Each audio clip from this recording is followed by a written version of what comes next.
Hey everyone, looks like we're live. Hello. How is everybody tonight? Happy Good Tuesday evening. night. Good evening. Tuesday. Yeah, it's another episode of What the Heck's Going On in the Housing Market. There you go. Today we're going to talk about things a little bit from a seller's perspective. Good news in rate land, so I thought we would kind of try to put together a little bit more of our pre-owned sellers with our buyers. Excited about that. How's your Tuesday been? A little busy. Yeah. Gonna walk through. Be closing tomorrow. Got a closing tomorrow. Closing next week on that one. Then there is a closing tomorrow as well too. So good stuff. So tomorrow's lots closing. Tomorrow's closing makes how many for the year? I think you said 51. 51? Yeah, is that right? 51 for the year. So yeah, things are booming around here. Tomorrow's our 51st closing for the year. So 2025, 51. Maybe we'll make it to 75. We'll have our multiples of, 25. Yeah, who knows? Anyway, how's everybody out there today? Say hello, pop on the chat. Tell us what you're sipping and what you're up to. And of course, we've got some poll questions that we can jump in on. So chime in here. Okay, here we go. Do sellers really make as much money as buyers think? What do you think? When did they buy? That's a good point. I tell you what, I get a lot of comments on my videos of people saying, sellers are just greedy. They need to face reality. They need to lower their prices. So I think there is kind of a mindset that, that our buyers are just, cleaning up. I'm not too far off from what they're saying. Because there are definitely some sellers out there that are, hey there, Humphrey.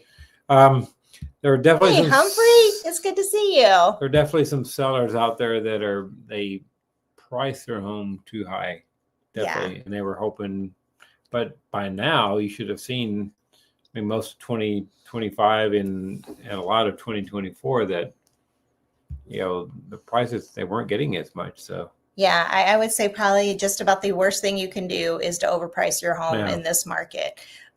Just not a good idea at all. Rhonda. Hey, Rhonda. Hello. Good evening. Hello. All right. What do you guys, Humphrey, Rhonda, what do you think? You got an opinion here?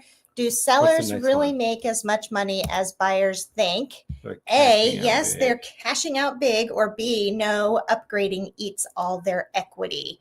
I'm really interested in. And Isaac. Actually. Hey, Marianne. Thank you guys for all your valuable info. You are so welcome. This is interesting. Okay. Sorry, Isaac. Hey, Isaac. Hey, Isaac. How are you? It's good to see you. But this is pretty interesting between A and B. Okay, because I have seen more lately. The upgrading is more from flippers and not as much from the actual seller, the owners and sellers. More of the sellers that still own the home, that either they've already moved out or they're about to move out. They are basically selling it kind of as it is. They're not selling bad homes. They're just saying they're not doing. Yeah. And so, yeah, that's an interesting one there. So, yeah. Oh, Purple Drink is joining us. Hey. And Rhonda's voting for us. Marianne. Nope, we got Marianne on there too. Thank you for all your valuable info. So glad you joined us tonight. And Rhonda is saying A. All right, so we finally got somebody to chime in with a vote. Yes, they are cashing out big. Oh, and by the way, if you chime in here, tell me, are you as looking at that as a buyer or a seller? Because I think that can give a different, definitely up. And Purple Drink says A. They're cashing out big. Okay. Our client is closing tomorrow. It's a buyer. That I would say those sellers are probably cashing out pretty big. Yeah. They've owned the home for about 25 years. I don't believe they have a mortgage anymore. They bought it for about 165. They're selling it for 465. They did have to put some stuff into it. So they didn't do any real upgrades inside the home. They say they did, but it's more, their upgrades were more about a little bit with some mechanical stuff, things like that. So, but yeah, there's some, but do see a lot of just regular homes, and you will see from a pre-owned standpoint, you might be surprised. A lot of these sellers, I see a lot of refis on. I'm looking at pre-owned, and they may still be owing a lot of money on some of their homes. So yeah. Isaac says 1. Isaac, do you mean A? All right. Yes. Okay. So far, 3 out of 3 people say that it's A, but now we've got Humphrey chiming in. B, it depends on when you purchased it. Yes. Exactly. Yeah. But I can tell you now that we have a lot of buyers who are, they started out with their little 1,300 square foot house with 1 child. Now they have 4. And they're going crazy because they just want a bigger house. Yeah. But even with all their equity, they can even look and be like, oh, we're going to make 100,000. They can't get anything better. Yeah. It's kind of funny about that too, because I asked my buyer that's closing next week. I said, well, so what are they looking forward to the most with their new home? Is it space? Yeah, I mean, there's so much to be said of that. From an apartment to a new home. Yeah. Well, you know what? I think that was our story, guys. Our first house was like 1,100 square foot house. Yeah. It was so small. And then but our apartment was even smaller. And our apartment, we had an apartment. Then our first house, and our second house was like 2,600 square foot. It seemed like a mansion. And then our house today is like 4,400 square foot. And honestly, we don't need the space anymore. Our kids have all grown except for 1. So we're down to just 1 at home. But yeah, there's something to be said of more space. Okay. Humphrey said, depends on when you purchase. Absolutely. Isaac says A. So most everybody is saying that our sellers are cashing in, cashing out. Here's our poll again. Yes, they're cashing out big, or no, upgrading eats all their equity. Depending on the upgrade, it may work. But if it's upgrading countertops, then it's a no. That's interesting. That is an interesting distinction. Purple Drink. What is it about countertops? Maybe that's just not enough. See, because that's a really good one, because the one that's closing tomorrow, they said they're upgrading. They upgraded countertops. I know they did a so-so job on that.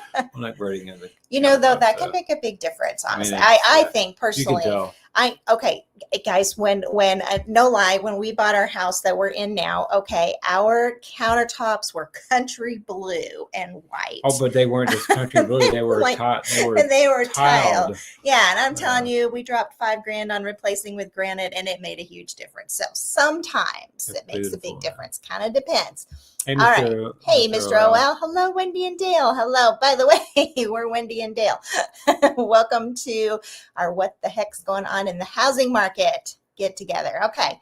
The B, house updates are expensive. Yes. Our acreage is the big money. Yes, that's true, Mary. And I think that a lot of buyers don't really see that. We have a set of seller buyers right now. They'd love to move, and they're going to make like $100,000, but in the market they're in, at the interest rates they're looking at, honestly, like it's not going to get them that much more than what they already have. But we're going to the acreage thing is pretty good too, because that does make a difference. Because I have some buyers looking at acreage properties, homes that are on acreage, and it can be a big difference between even 1 to 2 acres. Yeah, on the cost of the home. So yeah. All right, let's see here. From personal experience, I say sellers do make some money, but not as much as folks think. That's a great answer, Mr. OL. I think that's a very accurate answer. As we tend to think, they're making this massive amount. Some are. Yeah, and I'm sure some are. But I think probably when you turn around and buy. Actually, so I say A-ish. A lot of times you can find out. I mean, that's what we did on the one that's closing tomorrow. We looked up some deeds and stuff. We looked up some information. It's mostly a guesstimate on what they paid for, but have a pretty good idea. So they're making, it's over 25 years, but still it's for the location and the home without what they've done to it. They're making 300,000 on it. So I know somebody that went and upgraded countertops, and the person who bought the property got it out and went and upgraded the countertops. So they just did it all over again. Yeah, somebody might look at our countertops and think, oh, those are so, 2010-ish. There are always upgrades to countertops. Yeah, that is true. But yeah, I think so. Have you looked at the price of the highest level quartz countertops? Yes. Yeah. That's where they get you in the new build department too, is upgrading those. Okay. But they are So nice. our third one, I think we've gotten a lot of answers on already. Depends on the market. Okay. And so that you guys have got that. Okay. Another question. What's the number thing you wish buyers, what's the number one thing you wish sellers understood about affordability right now? That it stinks. It's like that there's no winning. What do you think? You need some cash. I mean, okay, this drives me a little bit crazy when we talk about the rates and stuff, because overall, the long-term average and stuff, we are still super low on rates. However, I think the big thing was the years between 2020 and 2023, around in that time frame, cost a lot of buyers a lot of problems. I mean, you're right. The government stepped in too much. Yeah. And it's made prices go up way too much. So you can look at the chart and see it. Yeah. Yeah. So, you're completely right. That's been the big thing. So wasn't for that, then the rates wouldn't be so bad. But yeah. Yeah. And I've had people and then say when you that get too. used to 2 to 3 to 4% rates. And so, yeah. So. I've had people say, hey, wait a minute, Wendy, this isn't that bad a high of rates. And I'm like, it's more the juxtaposition of rates and prices. Yeah. Okay. Let's see here now. And it's not just buying a house. I mean, you got to put stuff in it. You got people that live in it. You got to feed, people got to have jobs, all that kind of good stuff too. So if you had to sell today, sellers, what would your biggest fear be? I don't know. I think it would be like that. You couldn't get anything better than what you already have. Oh, that's, depending on what you're moving to. Yeah. Yeah. Or a house that sits on the market. Like if it says, if you had to sell, that it would sit on the market for months and months and months, we do have a buyer that's been trying to sell their home for a long time. They've had a hard time. Anytime you're near new construction, it is hard to sell a pre-owned home. But I am going to show you in a minute. Playing field is getting leveled just a little bit. So I am excited to show you guys that. Okay. To everyone, do you think the tug of war between buyers and sellers will break? And if so, which side wins? Fear, moving costs. Oh, good. Hey, Possum Smiles, haven't seen you in a while. That's awesome. Yes, moving costs. That's very true. Yeah. And you know what? That's an excellent point as well when you think about, do sellers make all that much money? Because you forget that part of it, that it costs money to sell. It costs money to get the house ready, costs money to sell. And then you've got to think about, is my equity disappearing from inflation? So I think there's that as well. Okay. All right. Next question. I like this question a lot. This one really digs for me. What's a bigger risk, buying too soon and values drop, or waiting too long and prices go up? My personal opinion is waiting too long and prices go up. I've heard so many people say, man, I wish we had bought in 2020. Yeah. And they were, well, yeah, we've had a few that they were here in 2018, 2019, they were saying, why didn't we buy then? Yeah. So I've heard that, but that was kind of a unique period in time where we had rapid inflation too. But I definitely have heard a lot of people say that. They're just like, gosh, I wish we'd bought. Or even just now, because everybody's thinking, well, the rate's going to come down more. Rates are going to come down more. Are they? We'll see. They have, but how much more are they coming down? Is it tomorrow when the Fed is meeting? Aren't we? Isn't it Wednesday? I'm pretty sure that we've got the Fed meeting. I think they're going to lower rates. I don't know about how much. But I know what you're going to say because, we've been married long enough that I can read your mind. No, you're going to say that the message has already been sent and the rates have already come down. The rates came down this week. They went up last week. They came down 2 weeks ago. They went up last week. They came back down this week. So guys, I'm going to show you while we're on this topic. Okay, but let's first see. Hey, Marie, it's nice to meet you. We put $60,000, into just cleaning up my mom's home before she passed from a long illness. It sold for the appraisal from 2 years ago. Now it is $875, was $650. Wow. That's a pretty good return. And that's the kind of return a lot of people that, bought pre-2020 can kind of look at. It just kind of depends, can they cash up? Again, and back to our question. Depends on what upgrade you put in, where you put them. That's a good point. And what do they always say about real estate? Yep. It's about location. Yep. Location. All right, let's see here now. Maximum 25 BPS cut. That's it. We'll never ever go to COVID time more. Oh, thank you, NP. We can't. We just cannot do that. Oh, please do not go rates that low again. Rhonda, I think 2026 will be interesting in the housing market. Yes, lots of changes coming. Hopefully, lowering of property taxes will be one of them. I think in Texas, it's already a reality. They'll be. Well, haven't they? I'm pretty sure as long as voters voted in, there's some changes, but there's still some other things. So. Yeah. I think it will drop. It will be a small drop, and then it will start dropping little by little. Yeah. And on that note, let's take a look, guys. I got an email today from our preferred lender, Caleb. You say Buchek. Is that really how it's pronounced? I've always wondered. I don't know. Buchek.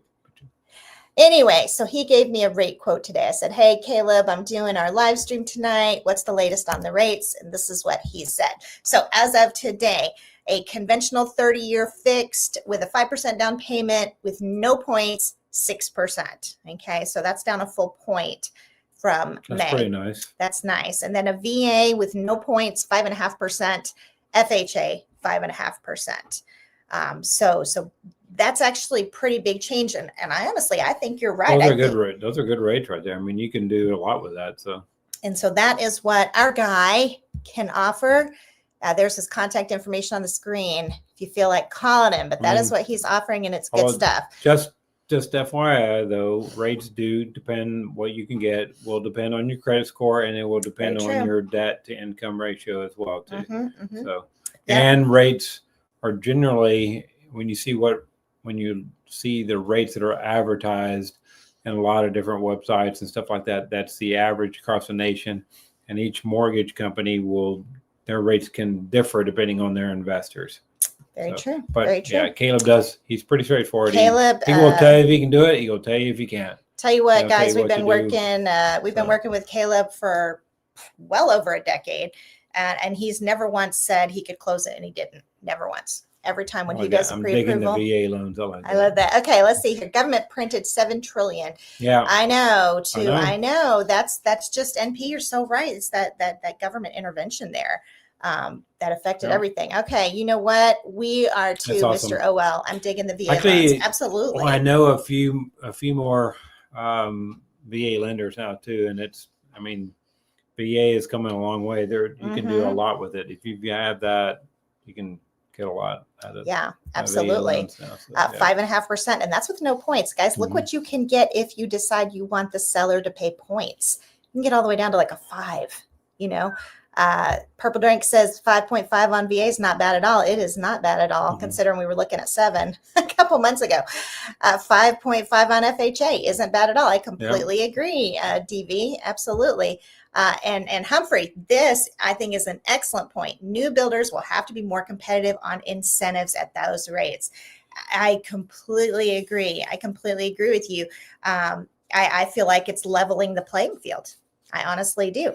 It will depend on the builder and what their inventory is like. So and what they're doing. Yeah. We have had specific buyers who they're like, Wendy, I only want in this one zip code, or I only want in this one area, and pre-owned is all there is. And I'm just like, guys, now's your moment, because you can actually get the same rate that you could get with the new construction.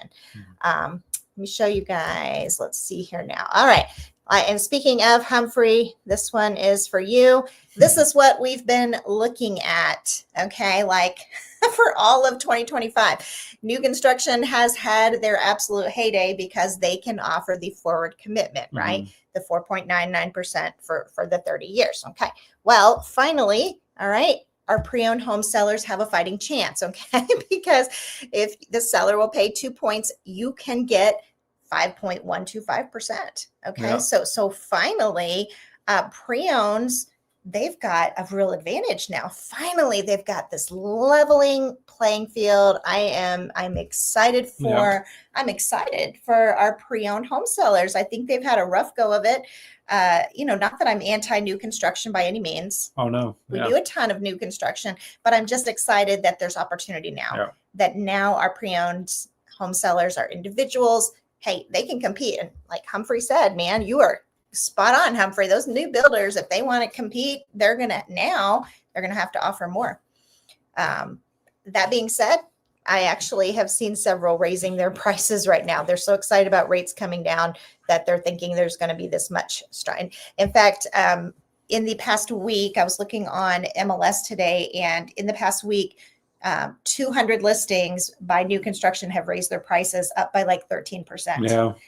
So there, the new home builders are kind of like, hey, rates are coming down. Rates coming up, we're going to raise the market prices, is ours. Yeah. You know, like exactly. if you ask me, they're being a little bit too hasty here. And maybe they'll, maybe they'll change their mind. But okay, so guys, this tug of war. Enjoy this. Okay.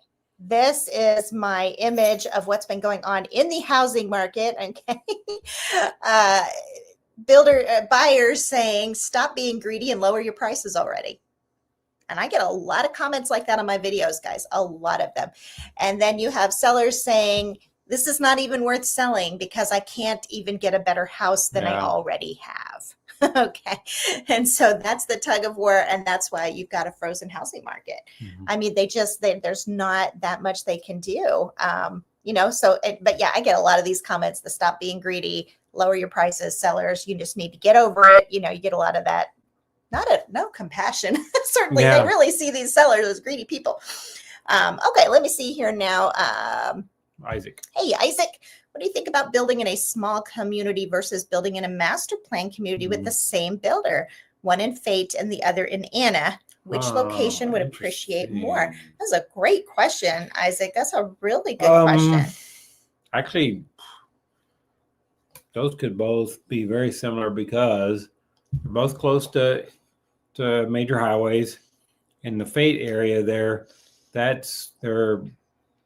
a lot going on with Rockwall that's going to make Fate, the values there go up. There's some retail going right there at 30. I can't remember the exit right there. It's right there close to where Rockwall and Fate meet off of 30. So that's going to increase there. Anna will depend on, front off of 75. It's probably going to be more there just because it's pretty close to McKinney. It's growing in that area. But you got Melissa in between. It's pretty far north. It's up there, but I feel like Fate is has more of a chance. Closer to town. Oh yeah. Rockwall definitely has a lot more than in that part of McKinney right now, but yeah. So and also, Isaac, I don't know if schools are relevant to you or not, but Fate has way better schools. It's got the Rockwall ISD, and then Anna ISD. Those are really low school scores, low school ratings. So that's a good point too. However, in terms of small community versus master plan, I think there's an argument to be made of both, but not for small community necessarily with only one builder and not a lot of architectural diversity. Okay. That's where, like, for example, I'm thinking in my mind, like of a DR Horton or a Lennar community where it's a small area, but all the houses look the same.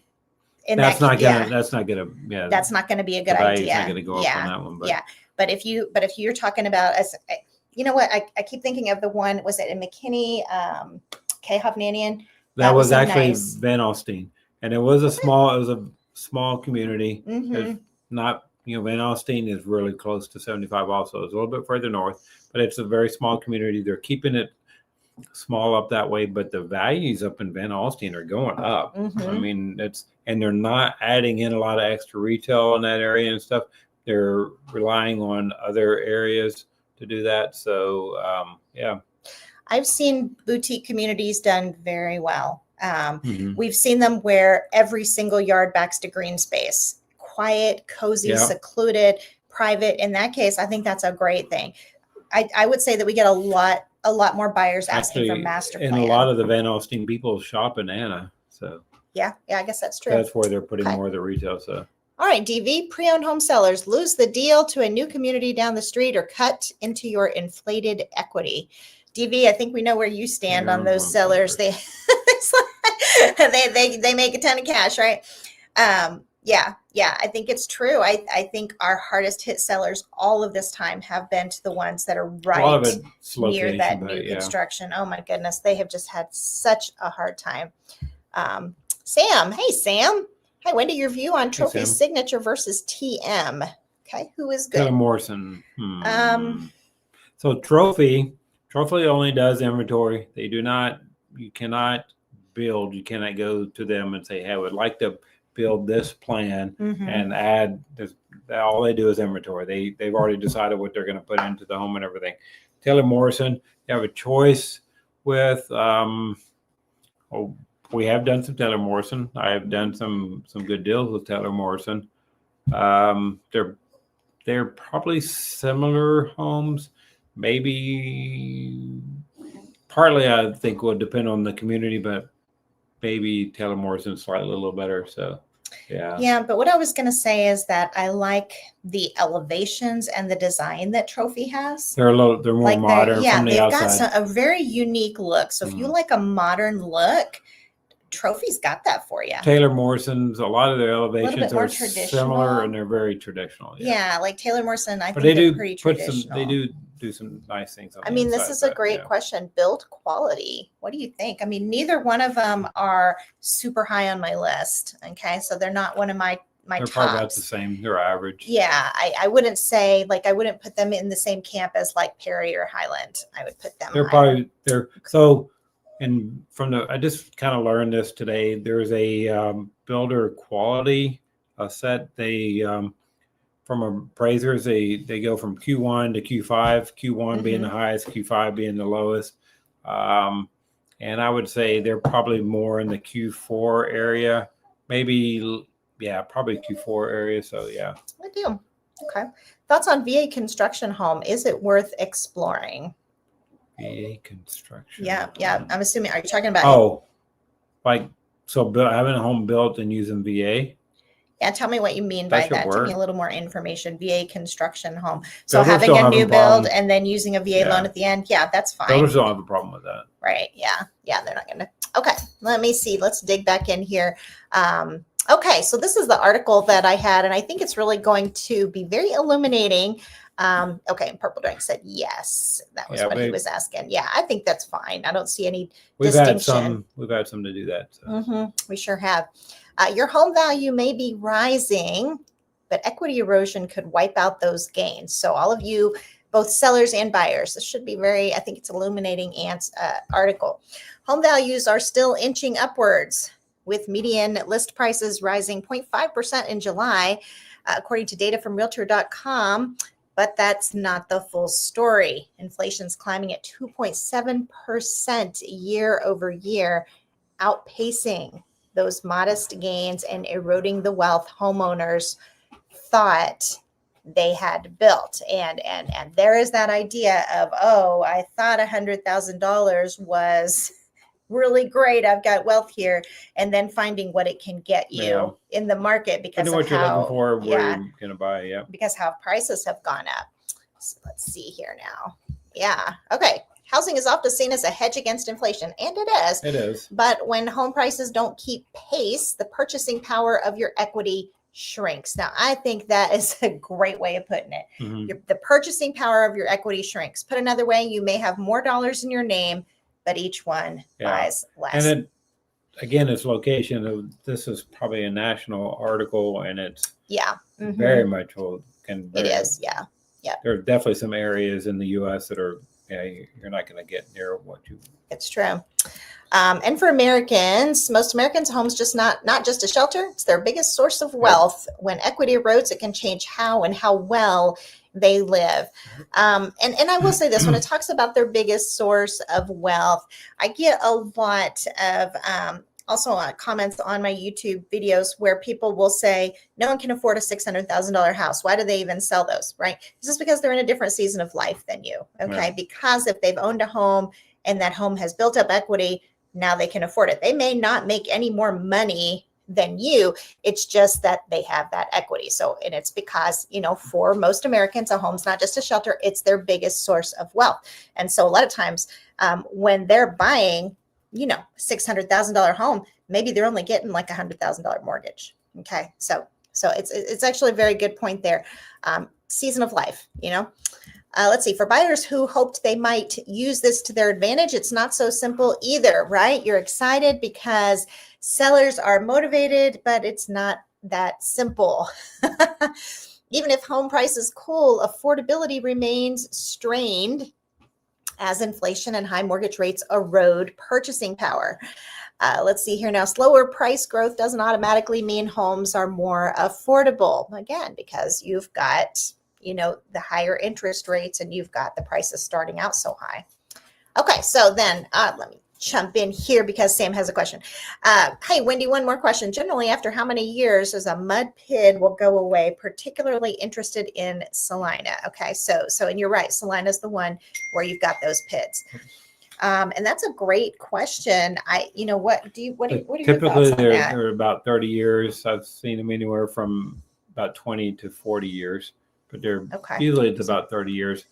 Muds, maybe a little bit shorter because that's more of a bond thing. They're just however long it takes to pay off the bond. So you can pay them all up in front, and you can even put it in your closing cost and pay it there too. So if you want to, if you thought I was going to make a good deal for you, but yeah. All right, let's see. Okay, where are we? Equity erosion. What is it? Well, it happens when your home's value rises, but not fast enough to keep up with inflation. As a result, the real inflation-adjusted purchasing power of your equity shrinks. Okay, now right now, all of these sellers that are watching this are going, yes, that's exactly what's happening. We want to sell and we can't get anything any nicer. So I bet you that really resonates with some sellers right now. All right. This article's funny to me. What? You say it's funny. Okay. Because, how many times have they said inflation? Yeah, that is true. That doesn't mean your home is losing value in nominal terms. On paper, it is legitimately worth more. Whoever wrote this article really believes in, they think we're in real high inflation right now. Well, no, it spells out that it's only like 2.9%. So it's realistic. I know. And by the way, guys, look at this. On paper, it might be worth more than last year. And can I just add that on paper, the taxing gods are going to think it's worth more than last year. They're going to be like, yeah, that's worth more than last year. They're not going to make any adjustments for inflation. Let's see here. But as prices rise across the board, those dollars buy less, whether you're looking to renovate, borrow against your home, or sell and downsize. Your house may still be worth more dollars than before, but those dollars buy less in the broader economy. In general, yes. Historically, housing tends to outpace inflation, making it a reliable long-term place to park your cash. But that relationship doesn't always hold in the short term. Location. But when it says to park your cash, I would say also it builds your cash. Yeah. It creates cash out of thin air. When you buy in the right location and you buy smart, you don't overpay. Right. So it's not just a place to park your cash, although it is like in terms of like your down payment and whatnot. But it goes a long ways to take care of your home and absolutely. Keep it up, yeah. That kind of stuff. Yeah. All right, let's see here now. Over long horizons, housing tends to be an inflation hedge, but the relationship can break down in shorter bursts of high inflation or economic stress. If you're going to sell quickly. Yep. That kind of breakdown is exactly what many home buyers have experienced in recent years, a slow erosion of purchasing power, even as home prices go up. This isn't the first time that the housing markets have gone through this. Okay, in 1980, we saw this happening. For example, home prices rose 6% year over year, but inflation came in at 13.5%. I'll say, talking about high inflation, high rates, high everything back then. So yeah. Oh my goodness, guys! I remember my mom and dad were trying to sell their house during that time period, and it was just a crazy market. All right, let's see here now. In this period of stagflation, inflation surged while growth stagnated and mortgage rates spiked as the federal government tried to bring inflation under control by raising interest rates. If that's ringing any bells, it's because we've been on a similar trajectory. It's not at the same level. But not at the same level at all. Right. After a red hot 2021 and 2022, when listing prices surged by 10.7 and 13.7% respectively, growth slowed to a crawl and then went into reverse. Yeah. Okay. And then this is going to go through and describe, this is national again. So in 2023, prices increased 2.3, then they fell 0.4, and then it's been 0.3 this year. So a monthly breakdown shows how sluggish the recovery has been from February through July of 2025. National median list prices have barely budged. fluctuating between negative 0.8 and positive 0.5 year over year. It really, when I see that, it really makes me think of like this giant ship just kind of coming to a stop and having to turn around. Like nothing really happens fast in housing. So, all right. Well, that's why it's usually It's in illiquid. general good investment. So. Meanwhile, inflation has been more persistent. In 2022, prices climbed 8%. In 2023, they increased 4.1% and 2.9% in 2024. For buyers, this trend may offer a sliver of relief. Well, yeah, it has, because all of a sudden now we're in a buyer's market. Yeah. Any of you that were back in there in 2020 and 2021, you know exactly what it's like. That just the insanity of that market based on what you are, that is a sliver of relief. This has been much nicer. I know personally we've enjoyed this market a lot more. We're able to negotiate a lot bigger wins, that's for sure. Let's see. When inflation grows faster than home prices, homes are more affordable. This is very true. She says it certainly puts those in the market in a better position to afford a home. And if wages manage to catch up to inflation while prices remain relatively flat, it could help level the playing field for buyers who've been priced out in recent years. Interesting note on that. I read an article in the Dallas Morning News recently that said that wages have been catching up. They're not where they should be, but we've seen improvement. So I was happy to see that. I was like, that is a great thing for the housing market. All right. And for buyers and sellers in general. Okay. Buyers have more negotiating power because these sellers engage. There you go. I mean, that's exactly what happens. Fewer bidding wars, more flexible in their pricing strategies. In many markets, the barrage of offers over asking price has markedly cooled. Oh, yeah. I mean, that is absolutely true. Very few of those around here. So. Yeah. I mean, we have had, we've had one of our buyers did have a situation where they immediately got another offer and backup situation. And right now we have a seller who has almost gotten into multiple offers. They were really, really close. So it's not necessarily impossible here, but I do think that we're going to see a changing market with rates dropping as fast as they have. I do think we're going to see that blip that we saw last year. At least we're going to start seeing. At least for a short term, we'll see how long it lasts.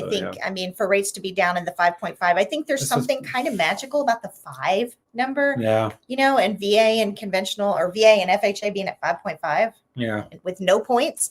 I think we're going to see. I think that this typically, and I've kind of have suspected this would happen all year. Thinking about when rates would come down. And I think typically when our prices drop in the fall, I think we're not going to see as much of a heyday on that as we usually do, because I think you're going to have more buyers. If this happened in the spring, it would be a big and even difference. Then it would be negative. But I think we're going to have buyers entering the market now. Okay, let's see here now. Where were we? Any bargaining power buyers have is usually counterbalanced by elevated borrowing costs and cost of living pressures, which result in little to no improvement in affordability. And that's, of course, true as well. It's a clear illustration of how affordability gains don't come without trade-offs. Oh, yeah. Very true. When prices soften, sellers may be less motivated to list. And that kind of goes with that tug of war, too, especially if they're holding out for bigger profits. Evidence of such a shift may already be emerging. In July, for every 100 new listings, 21 were pulled off the market. Wow. So I think that's that idea where they're just, you've got these sellers saying, like I said before, they're like, I can't even upgrade. If this house isn't going to sell for what I'm expecting it to, I can't even upgrade, so why should I move? Let's see, where were we? So equity erosion can be a double-edged sword. While it may create small windows of opportunity for buyers, it's a reminder to owners that nominal value isn't the same as real wealth. So was that illuminating? Was that illuminating for you guys? It was a good point. I mean, that was overall I think so. I think it's kind of the way I felt anyway, but yeah. Yeah. So. I mean, I do think that I think that you've got a lot of motivated sellers, and I think you've got a lot of sellers that give up. I think you've got, I think that smart buyers can totally cash in on great opportunities on mid-priced new construction where the potential buyer couldn't sell his home. Yeah. right? If you think about that whole string of events that I was describing, how the people that can afford those $600,000 to $800,000 homes, a lot of times are coming in with cash. Maybe they had to sell their house first, then their house doesn't sell, right? Because of this market. And they realize, oh my goodness, why would I even do this? I'm not going to make enough to buy this house. Right. And so then, so there's a lot of opportunity there. When you hear about these houses, these new builds, these new construction homes, a lot of times they're custom new builds that have come back on the market, and the builder was not expecting that. They thought that one was gone. They thought that one was already practically cash. And then the next thing you know, it's not. So there's a lot of good opportunity there. Definitely from homes that are being built, I think there's been a little bit of uptick in buyers backing out of, they went into a build transaction with a builder and then they had to back out, and so builders are hard to turn those into inventory homes. Sometimes, and oftentimes they have to add a little bit of cost in there, and the price goes up a little bit because they have to change the features that are in it to make it sell better, those kind of things. So yeah, that's true. True. So there's some opportunity there. I've got a few buyers some really good deals on some of those too. So yeah, because you're able to get like a quality custom build, right? Because it was a buyer who was like, hey, I'm going to finally get my dream home here after I sell and cash in on my equity. And suddenly they find out that equity isn't quite what they thought it was. And it's been a brutal market that way. I would give this advice. If you are a home seller selling near new construction, do not overprice your home. Just don't do it. It's one of the worst things you can do. Either that or just hang on for a little bit. And then, advertise offering the rate incentive, because you can compete now. Okay. As a pre-owned seller, you can compete. You can offer a 5% rate, just like the new construction is. I mean, granted, your home's not going to be new, but you can at least compete in that level playing field of that lower rate. And so I think but also know your competition though. Know what you're selling against, what kind of upgrades they have, what you can offer and such too. So yeah. And I would say buyers, if you're a buyer who you're looking to buy in an area where there's only pre-owned homes, this is a really good chance for that. Those are excellent chances. Because I think, we have some buyers like that are like, you know what, we had one buyer who's like, Wendy, it's this zip code. They're like, I want to make this real easy for you. It is one zip code and that's it. And it was all pre-owned homes there. And so in that situation right now, you can get, that house in a pre-owned home for 5%. Yeah. So that's interesting. Your guess after the Fed cuts rates tomorrow, is anything going to happen at all?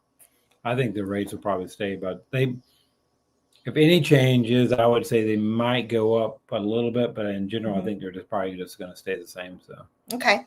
So Dale's vote is that, and I think so much of the time we equate this immediately cause and effect thing, but I think in our situation, it's already been happening. It's already been happening. Also, I haven't had a chance to check out what the other markets doing, like what the stock market stuff, what Treasury's doing, stuff like that.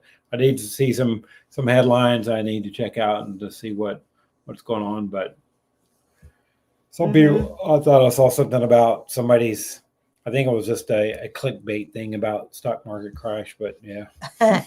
Well, okay, so I'm going to put this on the screen, and next week, you guys, when we get together, we're going to compare.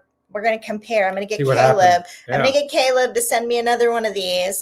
We need Caleb to join us on this sometime. We'll have to see if he will. And so you guys remember this, okay? So conventional 6%, VA and FHA 5.5%. And next week this time, the Fed will have spoken, right? And we will see.